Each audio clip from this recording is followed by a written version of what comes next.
Քաղցրավենիք, Մենդելեևի պարբերական աղյուսակ, գրիչներ ու հաշվիչներ։ Ապագա բժիշկները միասնական քննություն են հանձնում քիմիա առարկայից։ 2 տարի պարապելուց հետո Մանեն բժշկական համալսարանի ընդհանուր բժշկության ֆակուլտետ է դիմել։ Առաջին տարին ավելի թեթև, իսկ երկրորդ տարին ավելի խորացված էի պարապում, որպեսզի ստացվի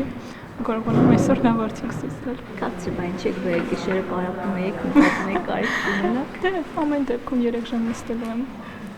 Լինի։ Ռիտան նույն մասնագիտությունն է ընտրել։ Կա մի թեմա, որից մի քիչ վախենում եք։ Օրգանական քիմիայից։ Թեստի մեջ անպայման դիմելու է։ Բայց այս վերջերս նորմալ է արդեն, չենք վախենում։ Հուսով ենք, որ կընդունվենք ու բոլորին հաջողություն։ Քիմիա, հետո էլի քիմիա, կենսաբանություն, հետո էլի կենսաբանություն։ Ռիտան պարապելու իր ռեժիմն է ներկայացնում։ Կենսաբանության քննության արդյունքներից գոհ է։ Հուսով է քիմիայի դեպքում էլ նույնը կլինի։ Երազանքս է, շատ եմ ուզում բժիշկ դառնալ։ Իսկ ավելի կոնկրետ ինչ ֆակուլտետ։ Ստոմատոլոգիա։ Ոնց եք պատրաստվել։ Լավ եմ պատրաստվել, միավորյա ակնկալիքներ ունեմ։ Ինչ եք բերել, ձեզ հետ 2 հատ հաշվի։ 2 հատ հաշվիչ ու Մենդելեևի հավը։ Դե չգիտեմ, կարող է մեկը չաշխատի, մյուսը բանեմ։ Թե Գայանեն ու թե Մարկը ապագա ատամնաբույժներ են։ Քիմիայի վրա ես շատ վստահ եմ։ Ուզում եմ քսան ստանամ։ Լավագույն ատամնաբույժներ։ Այո։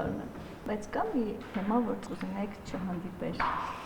Հա, ես շատ կուզենայի, որ չհանդիպեր բյուրեղահիդրատ թեման, բայց որ հանդիպի մեկը կաղթարեմ։